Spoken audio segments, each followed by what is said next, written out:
एक और खबर पर मुहर लगी है। कैबिनेट ने फर्टिलाइजर सब्सिडी को बढ़ाने को मंजूरी दे दी है। इस खबर पर और ज्यादा जानकारी के साथ हमारे साथ जुड़ गए हमारे सहयोगी प्रकाश प्रियदर्शी। प्रकाश, पहले तो बधाई हो आपको, आपने ये खबर दी थी और इस पर मुहर अब लगती हुई दिख रही है। बताइए क्या कुछ डिटेल्स निकल कर आ रही है। देखिए, सूत्रों के हवाले से जो जानकारी हमें मिल रही है उसके हिसाब से कैबिनेट ने एनबीएस कैटेगरी के जो फर्टिलाइजर प्रोडक्ट्स हैं उसकी नई दरें तय कर दी है और जो प्रस्ताव फर्टिलाइजर मंत्रालय ने दिए थे उसको मंजूर कर लिया है। जो नई दरें हैं वो 1 अप्रैल 2022 से लागू होंगी।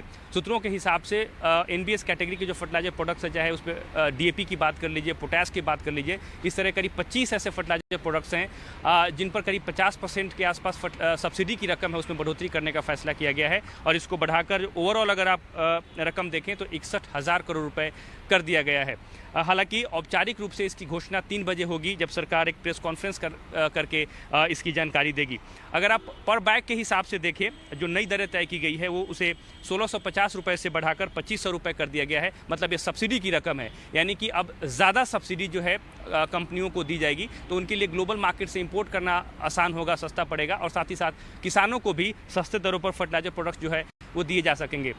जैसा कि आपको पता है कि ईटी नाउ स्वदेश ने सबसे पहले 22 मार्च को अपने दर्शकों को ये खबर दिखाई थी कि सरकार फर्टिलाइजर सब्सिडी में बढ़ोतरी करने जा रही है और आज कैबिनेट ने इसको मंजूर कर लिया है। कंपनियों ने सरकार के साथ जो कंसल्टेशन हुआ, जो बैठकें हुई, उसमें ये कहा था कि ग्लोबल मार्केट में करीब 150% के आसपास जो है रॉ मटेरियल के प्राइसेस में बढ़ोतरी हो गई है, लिहाजा उनके लिए इंपोर्ट करना काफ़ी मुश्किल हो रहा है और उसको ध्यान में रखते हुए एनपी के प्रोडक्ट्स पर जो फर्टिलाइजर सब्सिडी है उसमें बढ़ोतरी करने का फैसला सरकार ने किया है।